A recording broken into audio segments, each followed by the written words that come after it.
오늘은 히브리서 12장 말씀 봅니다.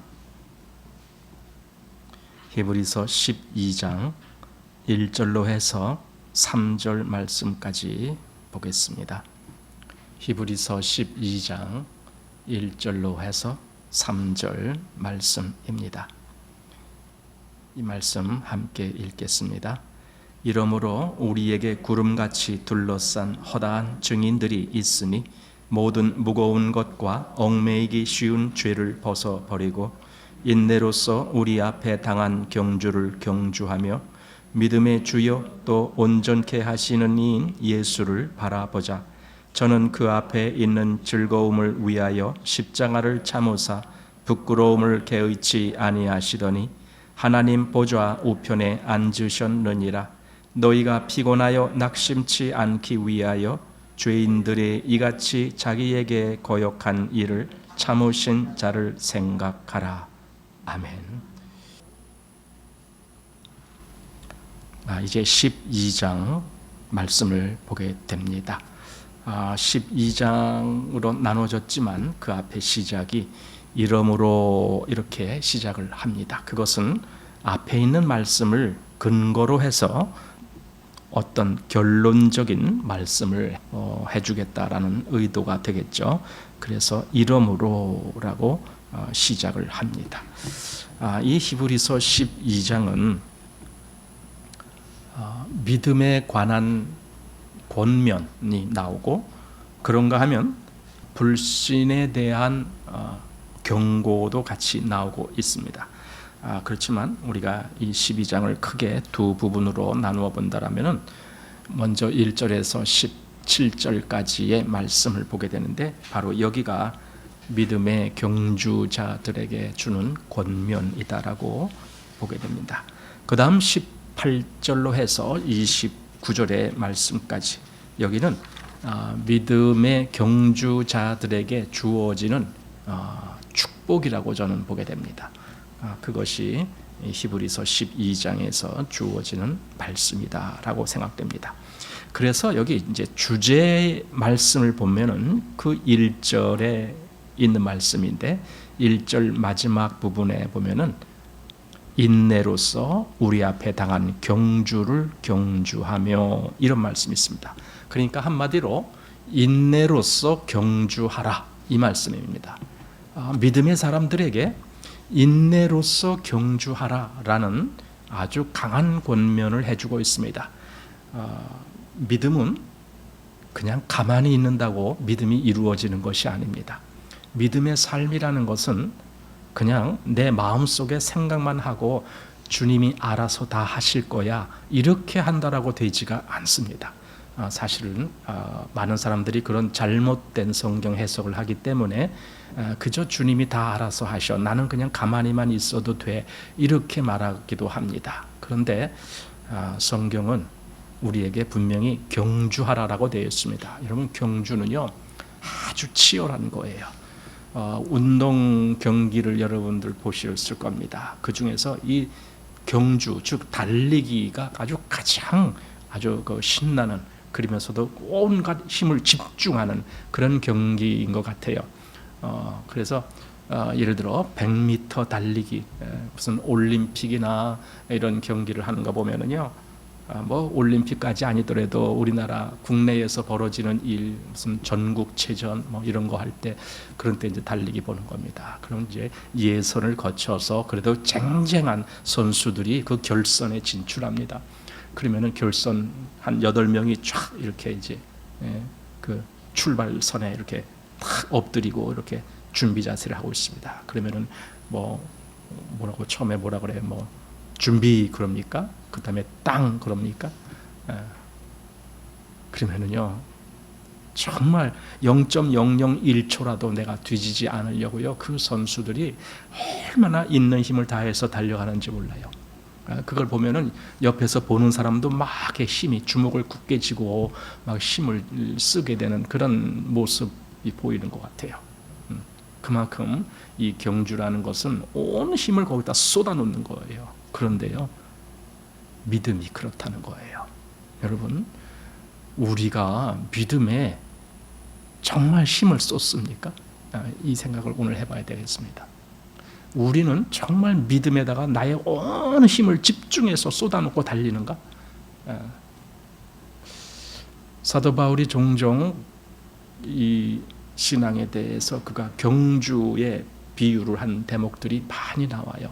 사도 바울은 아주 그 믿음의 경주에 대해서 자기 자신도 그렇게 경주한다라고 하고 또 다른 사람들에게 권면해 줄 때에도 그렇게 권면을 해주고 합니다. 마치 다름질하는 자들이 운동장에서 다 달아날지라도, 거기서 달아난단 말은 달리게 한다 그 뜻이에요.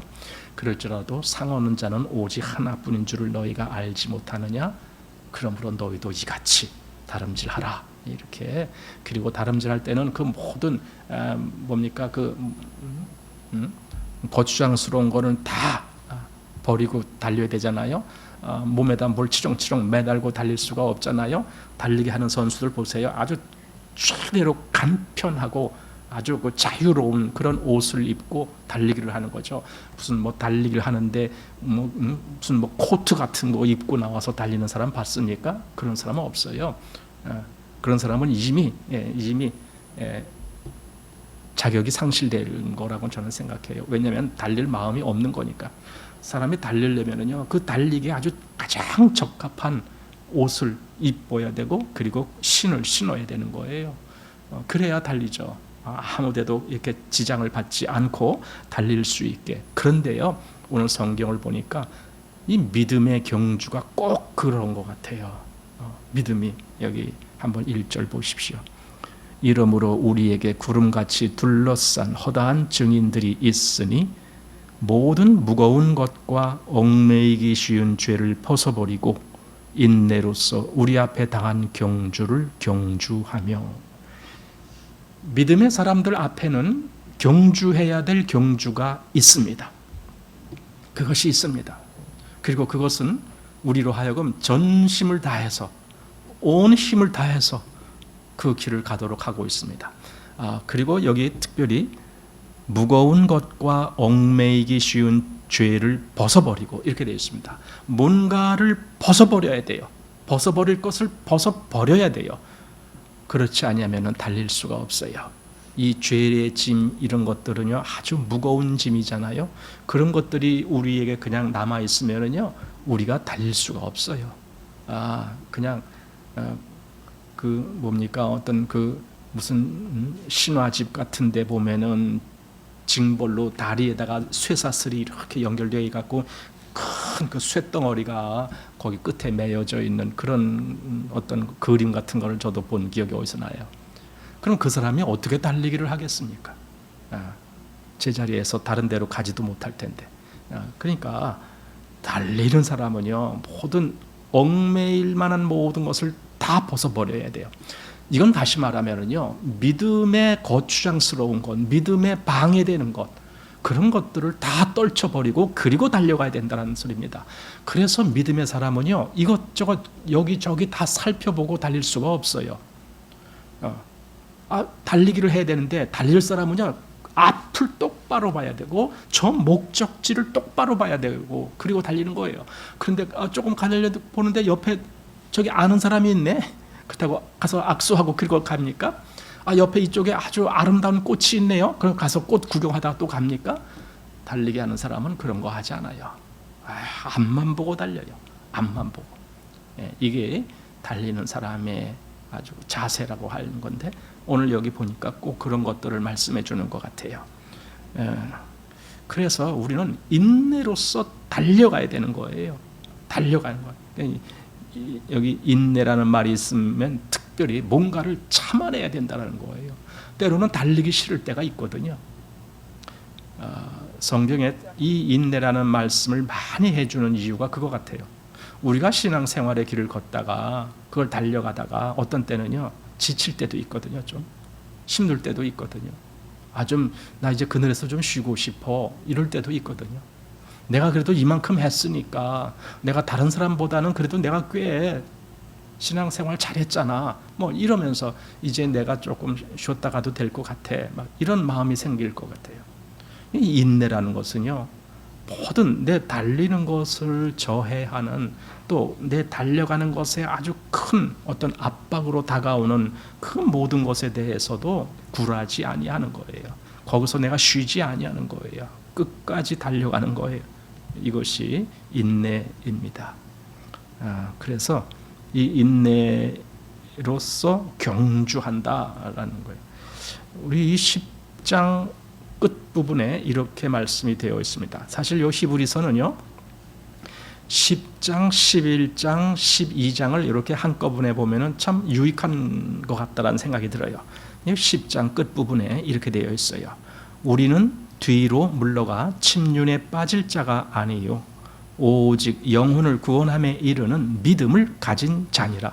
그러니까 10장 끝에서 우리는 이런 믿음을 가진 자야 라고 아주 당당하게 그 말씀을 했습니다. 우리는 뒤로 물러가 침륜에 빠지는 자가 아니야. 뒤로 물러가 침륜에 빠진다는 것은 그 사람은 달리기를 못하는 사람이죠. 믿음의 경주를 포기한 사람이죠. 그 사람은 뒤로 그냥 처져버리고 마는 거죠. 근데 우리는 그런 사람이 아니야 하면서 여기 오직 영혼을 구원함에 이르는, 여러분 여기서 영혼은요 다른 사람이 아니에요. 자기를 얘기하는 거예요. 자기 영혼을. 그러니까 여기 영혼 그랬지만은 실제적으로 이것은 soul입니다. 스피릿이 아니고 soul, 혼이라는 겁니다. 요즘 그 누굽니까? 그 어떤 목사님 제가 말씀을 드린 적이 있죠. 정동석 목사님, 그 목사님 설교에 보면은 이제 이런 내용들이, 그분은 아주 말씀을 잘하셔요. 이 내용에 대해서 뭐냐면은요, 우리가 영의 구원을 받는데 그 영의 구원을 받은 걸로 만족하면 안 된다. 혼의 구원이 이루어져야 된다라는 겁니다. 그럼 영의 구원은 뭐고 혼의 구원은 뭐겠습니까? 영은 내 영이 말 그대로 살아나는 겁니다. 내 영이 하나님의 말씀을 믿음으로 인해서 예수 그리스도의 그 은혜 안에서 살아나는 겁니다. 내가 새 생명을 받는 겁니다. 이것이 영의 구원입니다. 그런데 혼의 구원은 달라요. 혼의 구원은요, 내 삶이 살아나는 거예요. 믿음의 삶이 되는 거예요. 그러니까 내 영만 구원받는다라는 것은 이건 온전한 믿음의 사람이 아니다. 내 혼이 또한 살아나야 되는 거예요. 근데 여기 지금 말이 그 말이에요. 오직 여기 영혼을 할 때 그 영혼이 아니고 혼이라고 하는 거예요. 혼. 오직 혼을 구원함에 이르는 믿음을 가진 자니라. 그러니까 내 혼에서도 구원의 역사가 일어나야 돼요. 그 믿음이 있어야 돼요. 그것은 다시 말하면은 내 삶이 믿음의 삶으로 막 달려갈 수 있는 그런 믿음의 사람이 돼야 된다라는 뜻입니다. 그래서 여기 지금 여기 영혼을 구원함에 이르는 믿음을 가진 자니라, 이렇게 10장 마지막에 믿음을 가진 자가 바로 우리야 이렇게 말을 하고, 그 다음에 11장에 가서는 구약의 그 많은 믿음의 정말 그 길을 걸었던 사람들, 제가 그래서 11장을 말씀드리면서 그랬죠. 11장은 믿음의 장이다 이렇게 말하기보다는 믿음의 사람들의 장이다 이렇게 하는 것이 더 좋겠다. 왜냐하면은 실질적으로 여기서 믿음의 사람이다라고 하는 개념이 뭐냐면은 믿음으로 산 사람들 이거죠.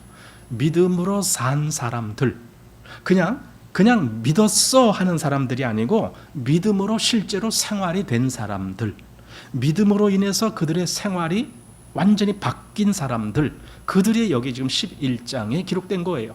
여기 11장에 기록된 어떤 사람을 보더라도 그래서 믿음의 행위가 나오는 거예요. 그 믿음으로 누구는 이렇게 했다, 믿음으로 누구는 이렇게 했다, 이렇게 나오지 누가 믿었다 이렇게 끝나는 것이 아니에요. 그러니까 믿음의 실제적인 역사. 그러면은 아까 10장 그 마지막 부분, 혼을 구원함에 이르는 그런 믿음을 가진 자, 그러면은 여기 11장에서는 실질적으로 그 혼의 구원이 이루어진 사람들의 그 삶의 모습이 기록되어 있는 겁니다. 그것이 11장이다라고 보게 됩니다. 그러면은 이제 12장, 오늘 우리가 보는 대목이 그겁니다. 이제 우리가 그러면 어떻게 할 건가 요 말씀입니다. 우리가 믿음의 경주자가 되어야 되겠다 이겁니다. 우리가 내 영이 이미 구원받았고 내 영이 얼마든지 새 생명을 받았어, 이렇게 하고 그냥 만족해야 할 것이 아니라 믿음의 경주자가 되어야 되겠다, 이겁니다. 사실 이런 부분들이 어떤 사람들에게는 부담으로 작용될 수도 있어요. 부담스럽게 들릴 수도 있어요. 믿음으로 경주를 하라니, 이렇게 그건 나는 잘 못할 것 같아, 막 이렇게 이제 아주 부담스럽게 할 수가 있어요. 그런데요, 사실 주님이 하시는 일이 그것도 하시는 거예요. 주님이 우리 영을 구원받게 하는 그 역사도 이루게 하시지만 또 우리로 하여금 이 믿음의 경주를 하게도 만들어 주시는 거예요. 왜냐하면은 빌립보서에서 보면은 그런 말씀이 있죠. 너희 안에서 행하시는 이는 하나님이시니, 우리 안에서 행하시는 이가 계시기 때문에 우리로 하여금 믿음의 경주를 하게 만드는 겁니다. 이게 바로 새 사람이죠. 새 사람은 새 삶을 살게 되는 거죠. 그래서 우리에게 정말 그 믿음의 경주를 하라라고, 그래서 11장에 그 많은 사람들의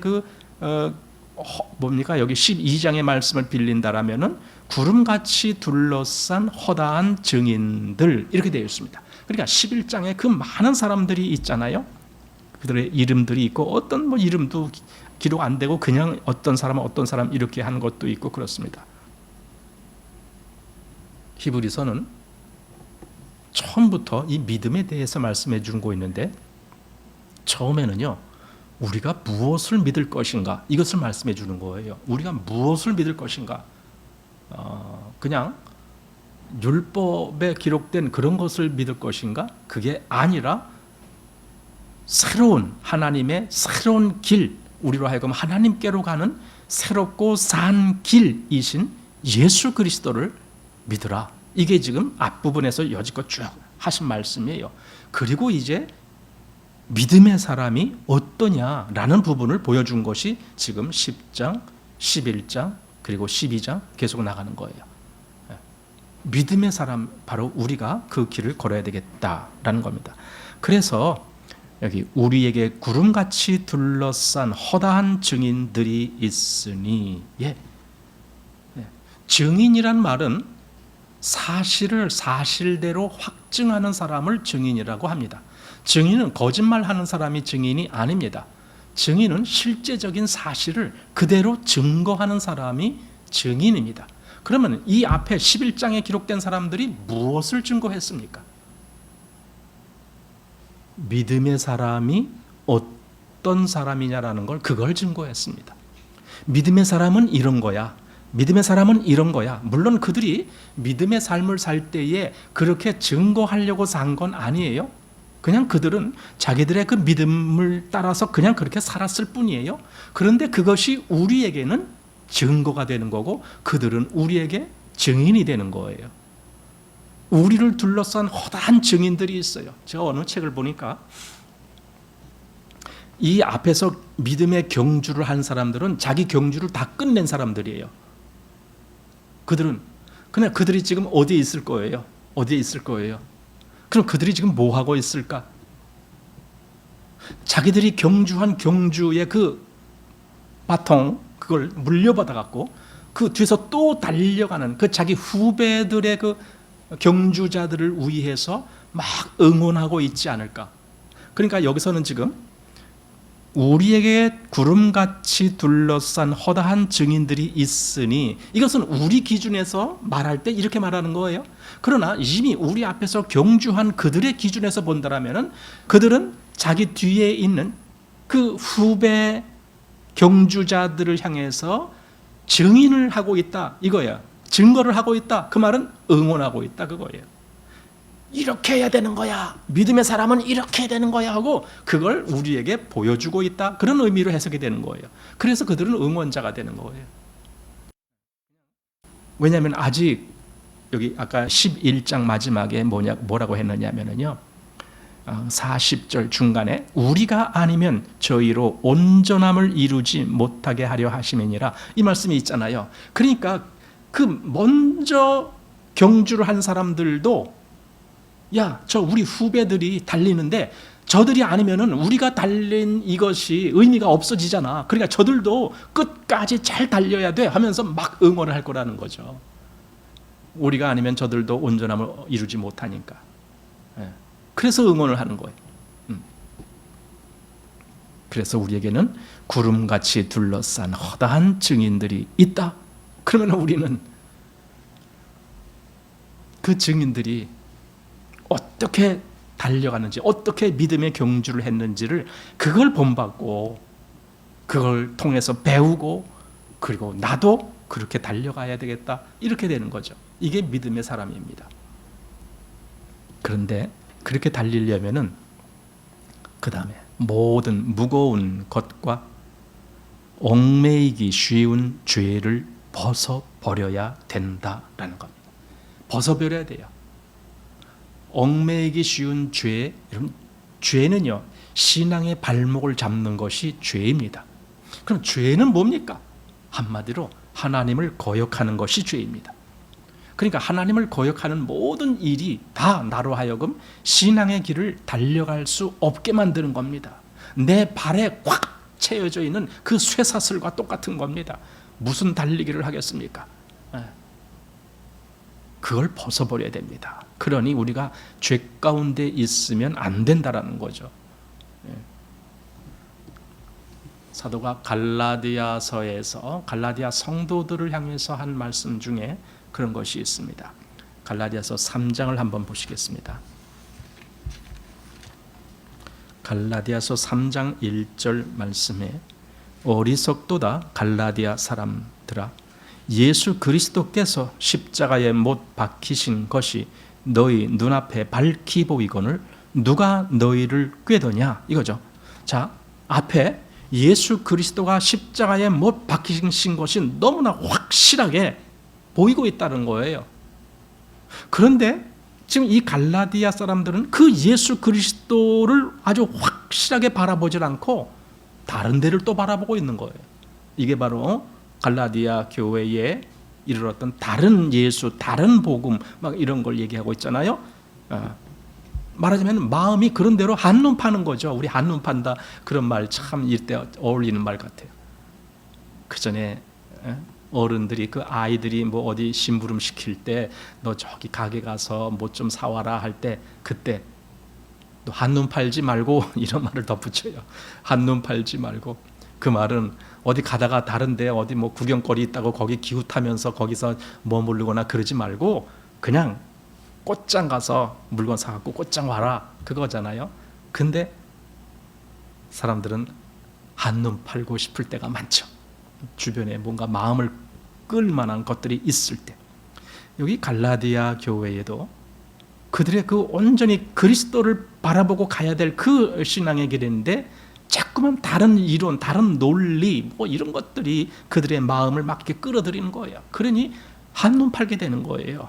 믿음에서 예수 그리스도를 바라보질 못하고 다른 데로 마음을 쏠리게 하는 거죠. 그러니까 한눈 파는 거죠. 그래서 그리스도가 너희 눈앞에 밝히 보이거늘 누가 너희를 꾀더냐, 이렇게 이 꼬이는 거예요. 이런 것들이 다 그 얽매이기 쉬운 그런 것들이죠. 거기에 꼬임 받으면 안 되죠. 또 갈라디아서 5장 말씀도 보시기 바랍니다. 5장 7절 말씀에 너희가 다름질을 잘 하더니 누가 너희를 막아 진리를 순종치 않게 하더냐, 여기 나옵니다. 여기 다름질, 바로 달리기입니다. 경주하는 거예요. 너희가 경주를 처음에는 잘했어. 그런데 그 다음에 누가 너희를 꾀었다는 거예요. 그래서 여기 너희를 막아 진리를 순종치 않게 하더냐, 이렇게 되어 있습니다. 그러니까 처음에는 달리기를 잘 했는데 중간에 이 갈라디아 사람들의 마음이 이 온전한 믿음에서 곁길로 간 거예요. 말하자면은 진리를 순종치 않고 다른 데로 가버리는 거죠. 이건 달리기를 잘못한 거죠. 꼬임을 받은 거죠. 그런 모습들을 여기서 보게 됩니다. 그래서 달리기를 할 때는요, 앞을 제대로 봐야 돼요. 그런 걸, 그 나를 방해하고 꼬이고 하는 그 모든 것들을 다 벗어버릴 수 있어야 돼요. 예수님이 그 씨 뿌리는 비유를 말씀하실 때 4가지 밭이 나오잖아요. 제일 먼저 길가가 나오고, 그 다음에 돌밭, 밭이 나오고, 그 다음에 가시덩굴 밭이 나오고, 그 다음에 좋은 밭이 나오고 그랬습니다. 그런데 뭐 길가에 뿌려진 것은 뭐 그건 생각할 필요도 없이 뿌리자마자 곧장 새가 와서 그 씨앗을 먹어버렸으니까 거긴 더 이상 뭐 기대할 것이 없어요. 그런데 이 돌밭과 그 다음에 이 가시덩굴에는 그래도 뭔가가 조금 시작이 됐단 말이죠. 돌밭에는 그래도 뭔가 그 뿌리가 조금 내렸어요. 뭐 길게 깊이를 못 내려서도 조금 뿌리가 나왔어요. 그런데 이제 해가 쨍쨍 뜨니까 물기가 없어서 그냥 그 뿌리까지 말라버린 거, 그런 것이 이제 돌밭에 뿌렸습니다. 그리고 그 다음에 이제 가시덩굴은 이 뿌리만 내린 것이 아니라 줄기도 자랐어요. 그런데 가시덩굴에 그 가려서 그 세력에 이것을 뚫고 나가지 못하니까 그냥 거기서 시들시들하고 말라 죽어 버리는 거죠. 그럼 성경에 그걸 말씀하고 뭐라고 설명했습니까?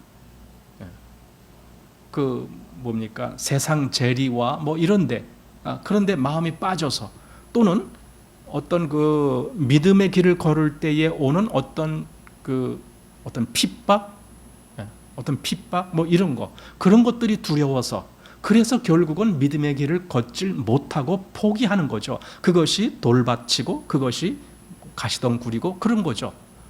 그러니까 하나는 그 세상 욕심 때문에 마음이 믿음에서 떠난 거고, 하나는 믿음의 길을 갈 때에 오는 그 두려움 때문에, 핍박 때문에 믿음을 포기한 거고, 이거죠. 그럼 뭐예요? 그건 제대로 경주한 것이 아니죠. 사실은 그것까지도 벗어버려야 되는 거예요.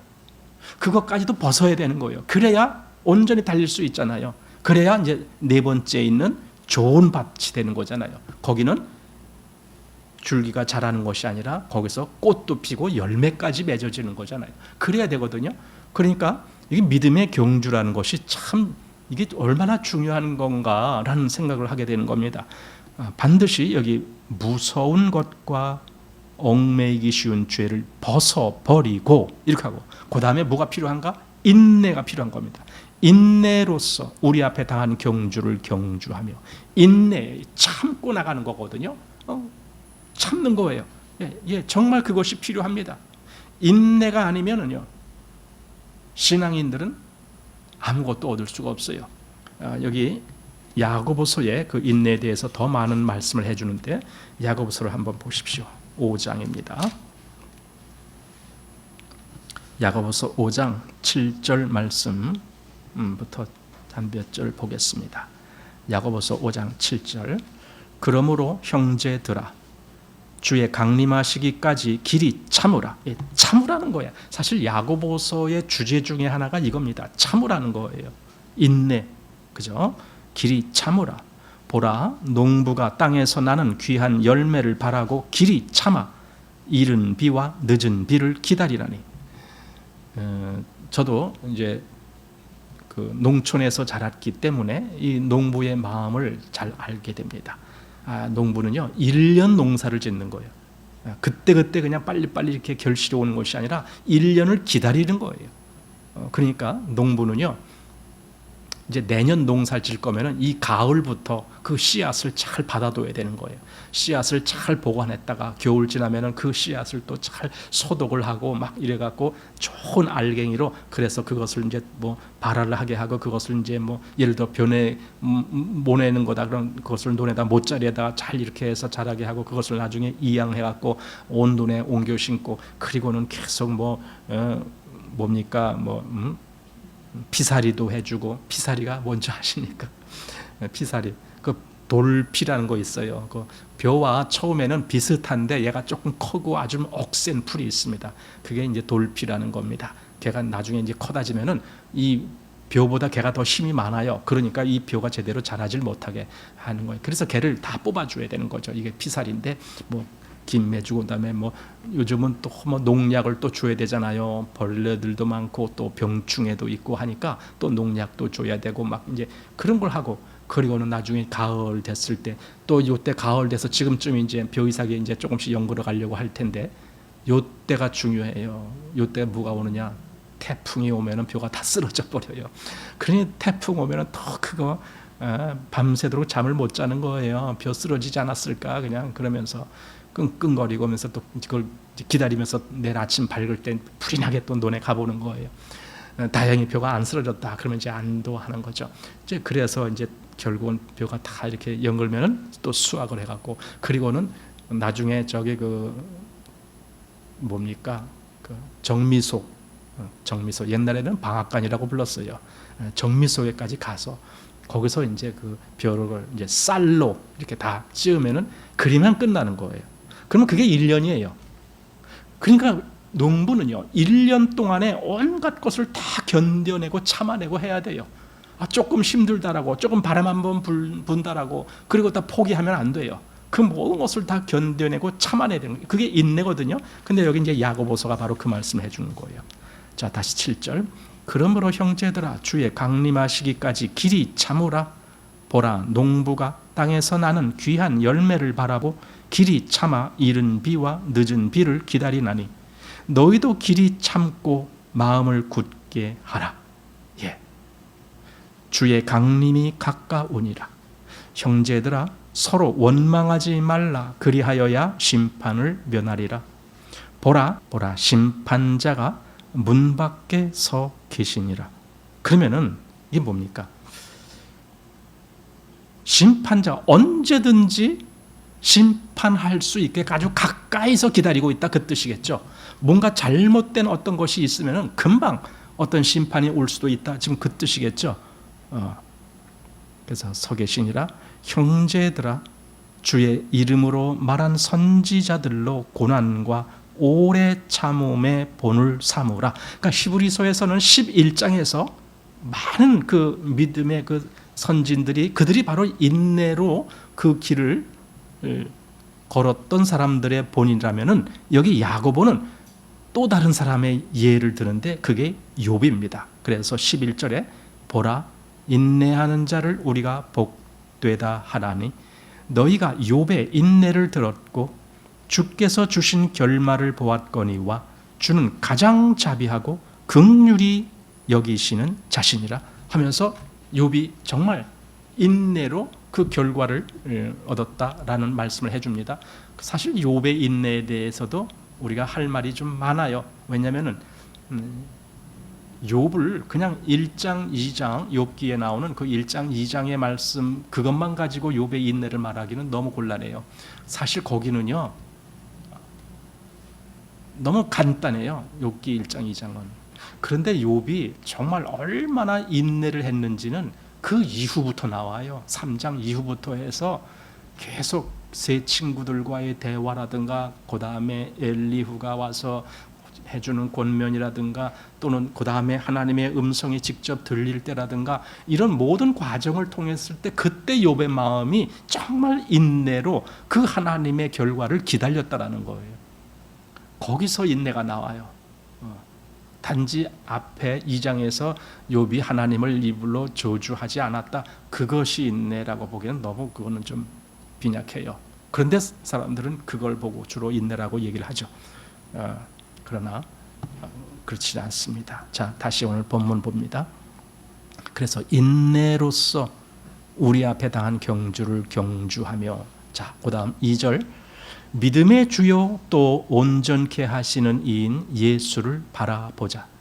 저는 그 앞에 있는 즐거움을 위하여 십자가를 참으사 부끄러움을 개의치 아니하시더니 하나님 보좌 우편에 앉으셨느니라. 자, 이제 이 믿음에 경주하는 사람이 그냥 달려가는 게 아닌 거예요.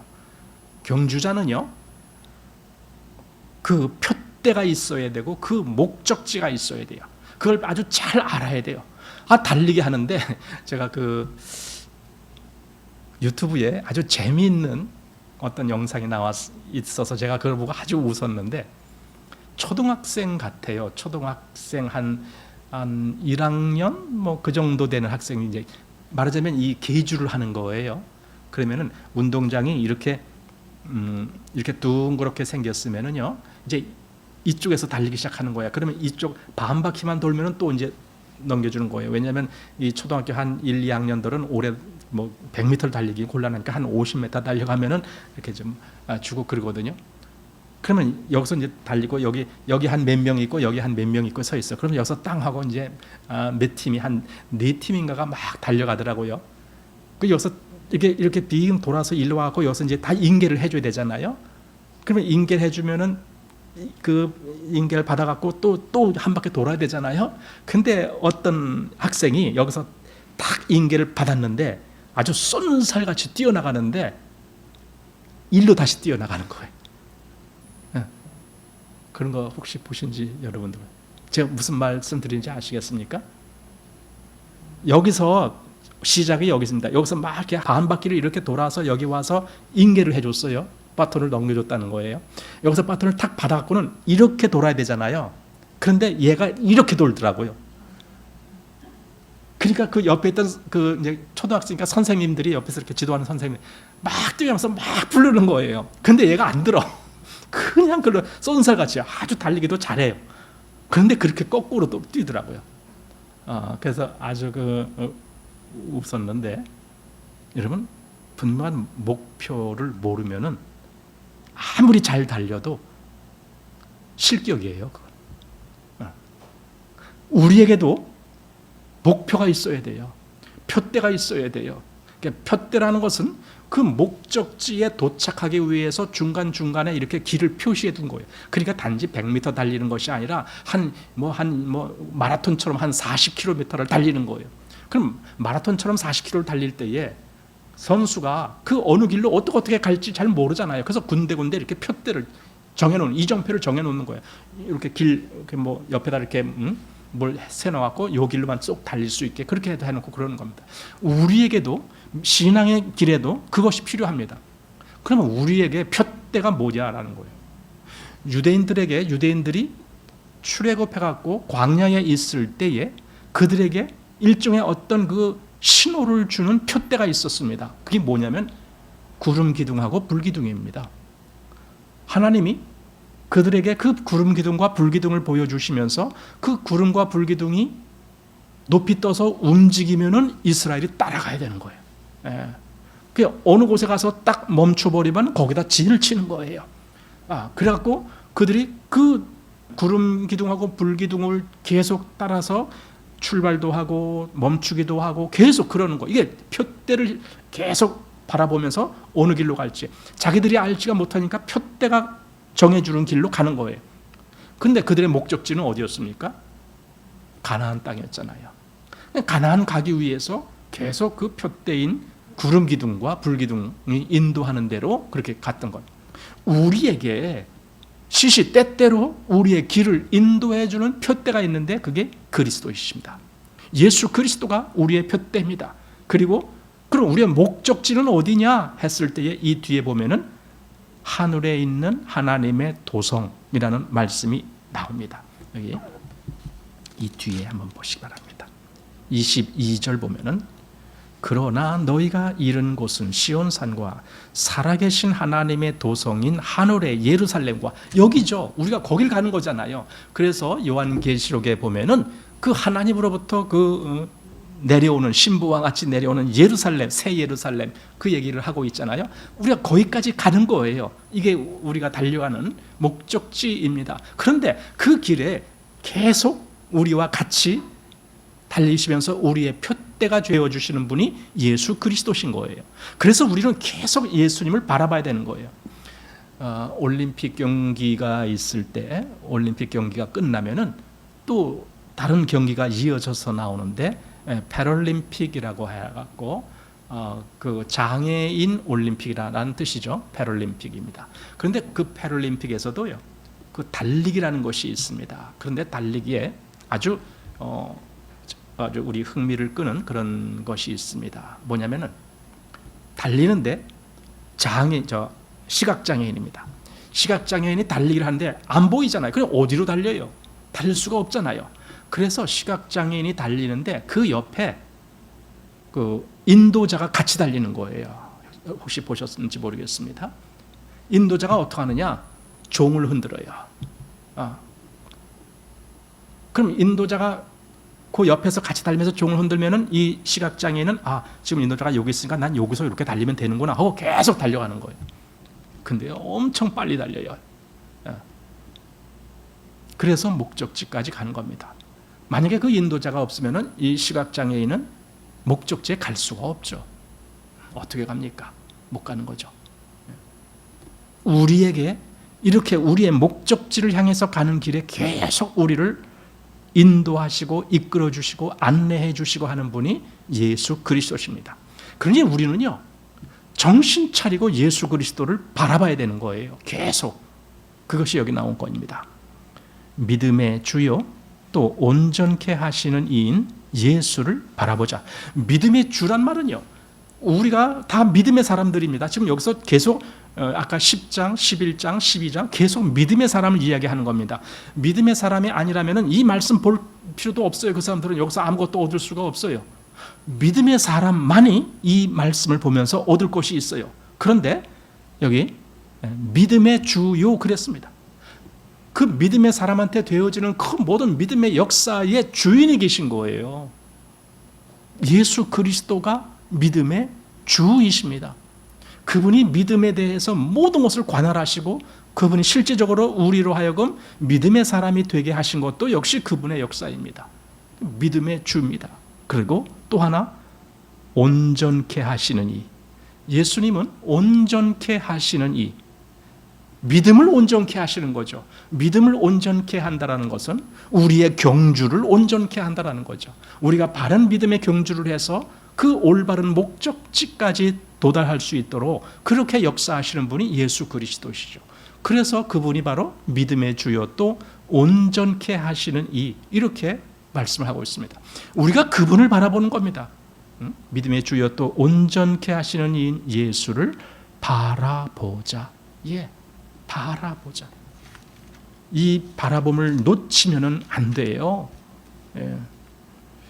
전에 3장 볼 때 3장 1절에 그러므로 함께 하늘에 부르심을 입은 거룩한 형제들아, 우리의 믿는 도리의 사도시며 대제사장이신 예수를 깊이 생각하라, 이렇게 되어 있습니다. 여기서는요, 예수님이 어떻게 소개가 되고 있느냐 하면은 우리 믿음의 도리의 사도, 믿음의 도리의 사도, 그리고 대제사장, 이렇게 이것은 일종의 우리를 보호하고 또 우리를 대변하고 하는 그런 입장에 계신 예수님이었어요. 그래서 우리가 그 예수님을 생각하고 그리고 우리가 그분을 믿고 하나님께 나갔다라면은 지금 이제 12장에서는요, 이제 믿음의 길을 가는 거예요. 이제는.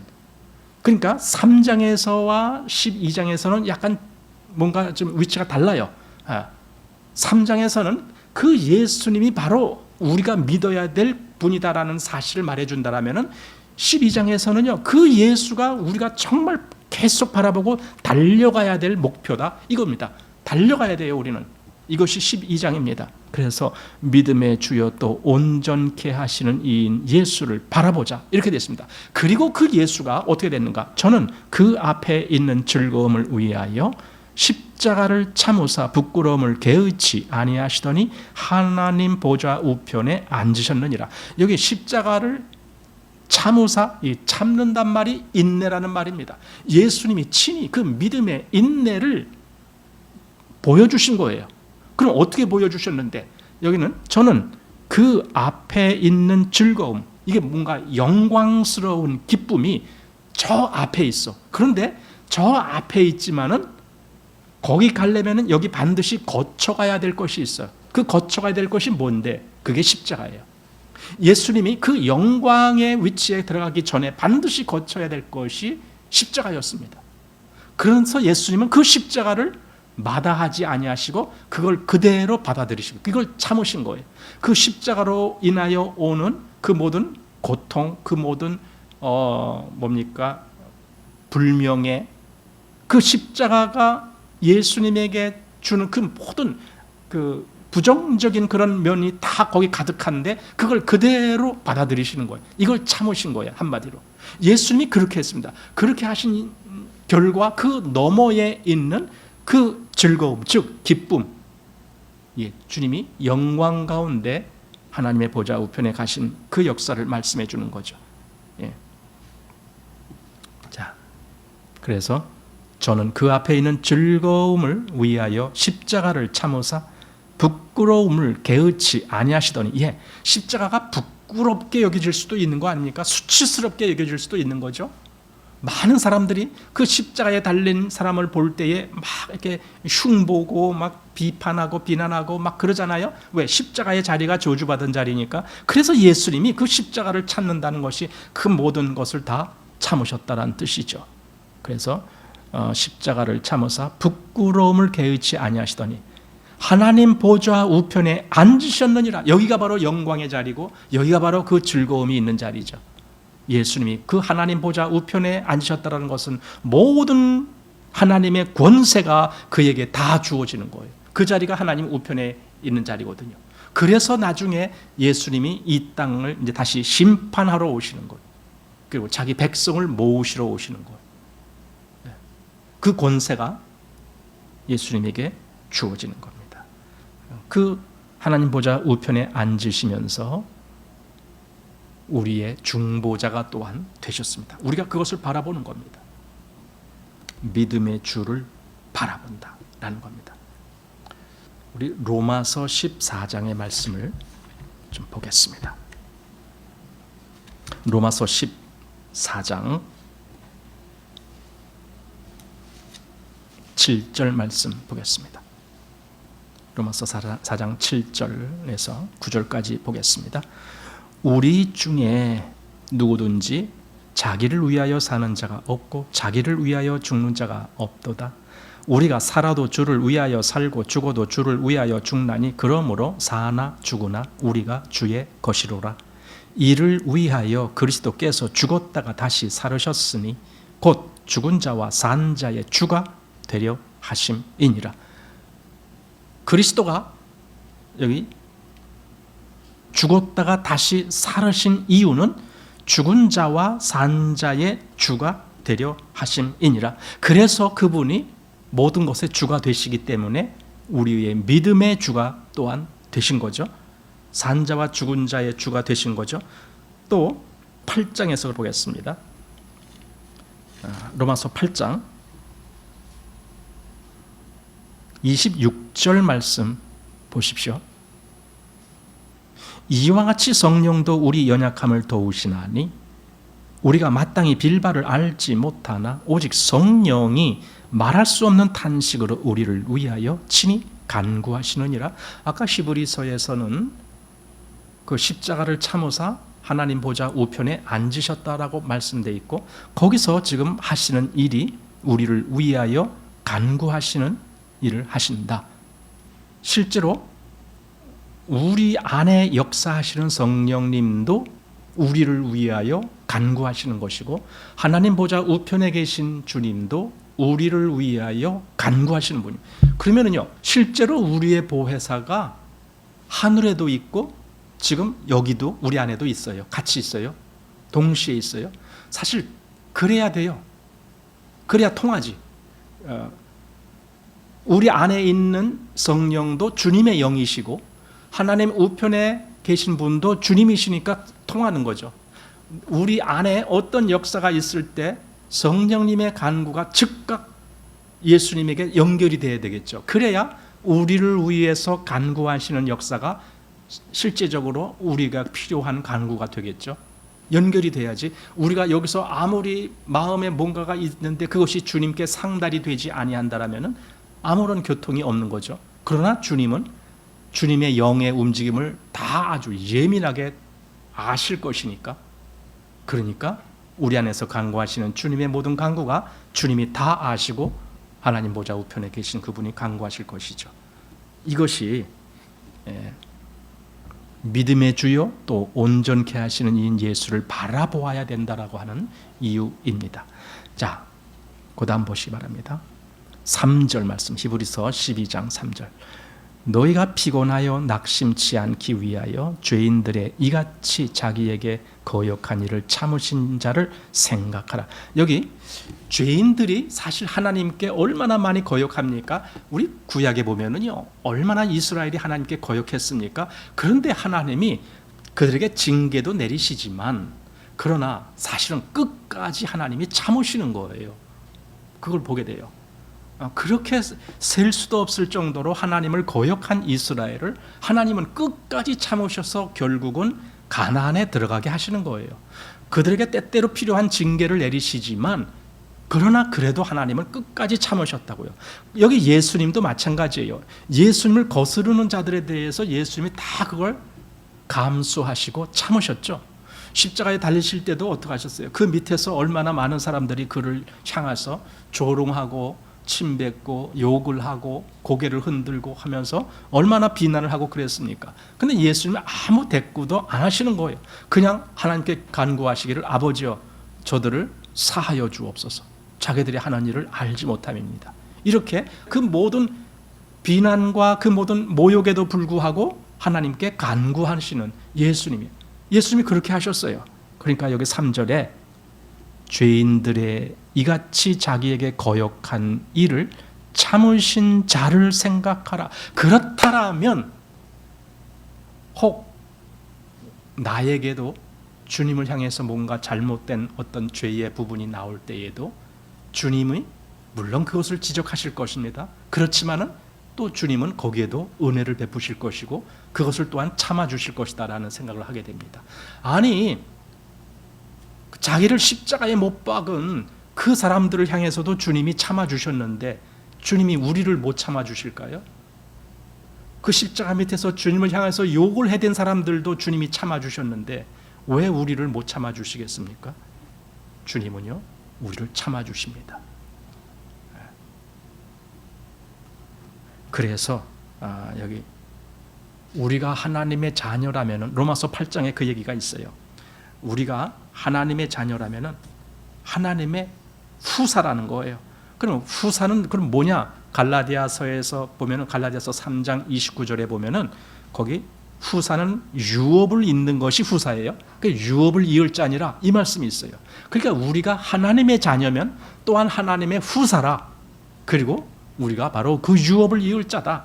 이렇게 되어 있습니다. 그 모든 일을 위해서 하나님 우편에서 우리를 위하여 구하시는 분이 예수님이시다. 이겁니다. 그러니 우리가 그 예수님을 깊이 생각해야 되고 우리가 그 예수님을 바라보아야 되는 거예요.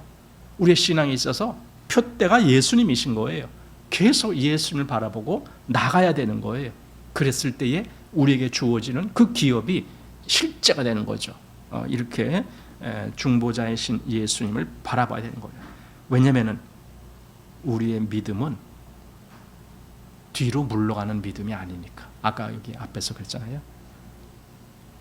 그 누가복음 17장에 보면은 롯의 처를 생각하라 이런 말씀이 있는데 롯의 처가 뒤를 돌아다본 사람 아닙니까? 그러니까 정말 우리는 뒤로 물러가 침륜에 빠질 자가 아니다라는 말은 롯의 처처럼 그냥 뒤를 바라보고 뒤를 바라본다는 것은 뒤에 미련이 남았다는 뜻이에요. 뭔가 아쉬움이 남았다는 거예요.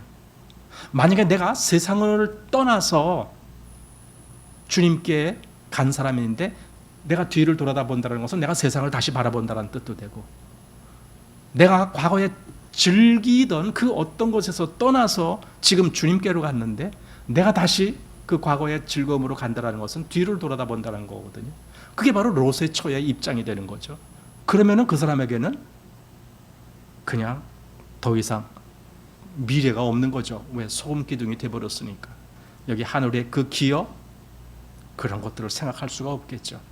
그래서 여기 우리가 경주자가 되어서 주님을 바라보고 온전한 경주를 경주한다는 것은 참 중요한 문제다. 단순히 그냥 내 영이 살아나서 내 영이 이제 뭐 새 생명 가운데 거듭났습니다. 뭐 이렇게 말하고 끝나는 것은 아니에요. 그게 아니라 이제 내 혼이 분명히 생명의 길을 걸을 수 있어야 되고 그래서 내 삶이 믿음의 길을 걸을 수 있어야 되고 나의 온 생애가 경주자처럼 그 목적지를 향해서 분명히 달려갈 수 있는 그런 믿음의 사람. 그래서 여기 얽매이기 쉬운 모든 그 죄 또 무거운 것 이런 것들을 다 벗어버리고 달려가는 그러한 믿음의 경주자가 되어야 됩니다. 자, 오늘 3절 말씀까지 함께 보았습니다.